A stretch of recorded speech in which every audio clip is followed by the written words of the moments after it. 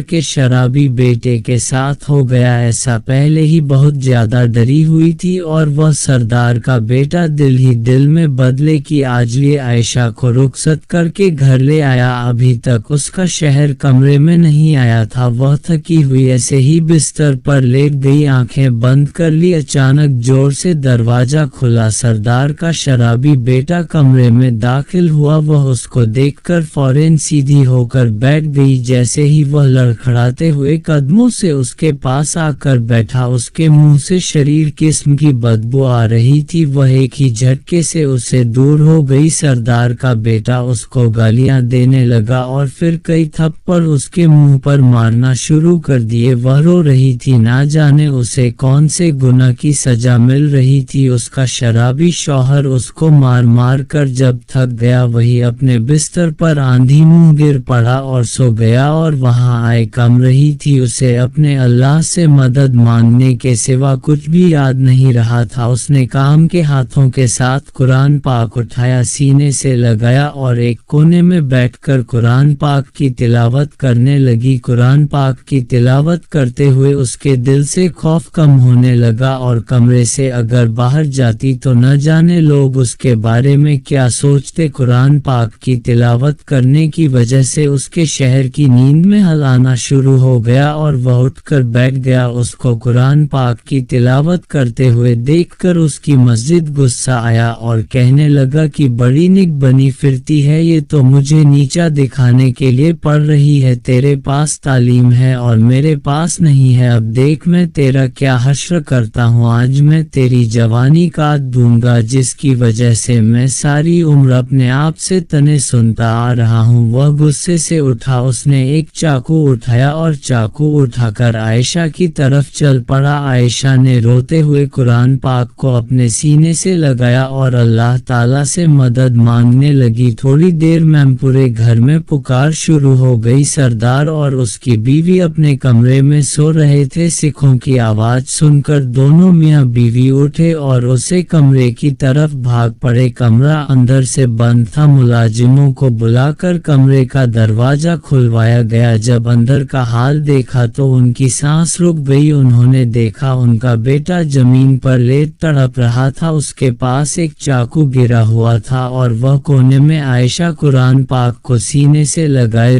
کھڑی رو رہی تھی اور سردار کی بیوی عائشہ کو برا بھلا بول رہی تھی، پھر اپنے بیٹے کو اٹھا رہی تھی۔ سردار کے بیٹے کو نہ تو کوئی چوٹ آئی نہ کوئی زخم کا نشان تھا۔ سردار عائشہ کو پوچھنے لگا کہ آخر یہاں ہوا کیا تھا، وہ روتے ہوئے سب کچھ بتا رہی تھی اور اس کو فوراً اسپتال لے کر جایا گیا۔ اگر ڈاکٹر کو بھی یہ سمجھ میں نہیں آ رہا تھا، نہ ہی کوئی مرگی کا دور تھا، نہ ہی اسے دل کا اٹیک ہوا تھا اور اس کی آنکھیں ملی ہو رہی تھی۔ اچانک دیکھتے ہی دیکھتے کتا کی شکل میں بدل گیا ہی دیکھتے ہیں سردار کی شرابی بیٹے پر عائشہ نے اپنے اللہ تعالیٰ سے مدد مانگی تھی، یا اللہ اللہ کی مدد تھی کہ وہ اپنے کیے کی سزا بھگت رہا تھا۔ ایک روز سردار کی بیوی اور اس سے معافی مانگنے لگی، آپ کے بیٹے نے میرا دل دکھایا تھا مگر میں نے اس کو معاف کر دیا، بس وہ اللہ تعالیٰ کا نام فرمان بندہ تھا، میری دعا ہے کہ اللہ پاک اس کو بھی معاف کر دے۔ کچھ دن گزرے ہی تھے کہ عائشہ کو خبر ملی کہ اس کے شوہر کا انتقال ہو چکا تھا۔ پیارے دوستوں، میں آج آپ سے ایک سوال پوچھنا چاہتا ہوں اور آپ کمنٹ باکس میں اس کا جواب ضرور دیجیے گا۔ شرابی شوہر کو سدھار سکتی ہے اگر وہ شروع سے ہی تو وہ کبھی بھی بری عادتوں میں نہیں پڑتا، مگر ہمارے میں سب سے بڑی وجہ دن سے دوری ہے، جس کی وجہ سے آج بہت سارے کیس ہمیں سننے کو مل رہے ہیں۔ یا عورت میری اس ویڈیو کو دیکھ رہے ہیں تو خود کے لیے اپنے اولاد کو اچھی تربیت دے، دنیاوی پڑھائی کے ساتھ ساتھ دل کی تعلیم میں زیادہ دھیان دیں۔ ایک بات کڑوی ہے مگر سچ ہے، سب سے زیادہ آور اسکول اور کالج پڑھنے والے لڑکے اور لڑکیاں ہوتے ہیں، اس لیے اسلام کی تعلیم کو عام کریں اور اپنے بچوں کو اسلام کی تعلیم لازمی دے۔ پیارے دوستوں، اللہ پاک سے دعا ہے اللہ پاک ہماری بیٹیوں کے نصیب اچھے کریں اور ہمارے بیٹے کو نیک بہو اور بیٹی کی نیک شوہر ملے، آمین۔ اس ویڈیو کو ایک لائک ضرور کر دے کیونکہ لائک کرنے سے یوٹیوب اس ویڈیو کو اور بھی لوگوں تک پہنچائے گا، اس سے ہمارے محاورے میں دن کی تعلیم کی اہمیت پتہ چل سکے۔ ویڈیو کو دوسروں تک شیئر کر دیں، ہو سکتا ہے کہ آپ کا شیئر سے یہ بات کسی